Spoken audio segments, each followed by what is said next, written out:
Welcome to Drawliper channel, and in today's video I'm going to show you how to turn on a Samsung Galaxy A14 or A15 phone without a power button or a broken power button. Now first you need a USB cable and then connect the end of the cable to a Windows or Mac laptop or desktop computer, and then you have to connect other end of the cable to your phone. But not now, I will tell you when.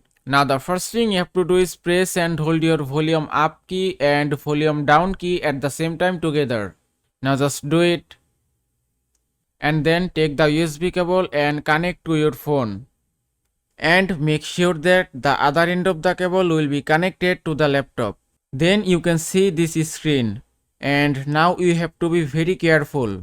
Now from here you have to press volume down key. Don't press volume up key. Just press volume down key. Now just press it.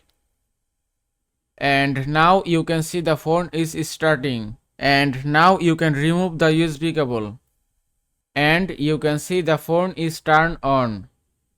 And that is how you can turn on a Samsung Galaxy A14 or A15 phone without a power button or a broken power button. I hope this video was helpful. If it was, please give it a thumbs up and don't forget to subscribe.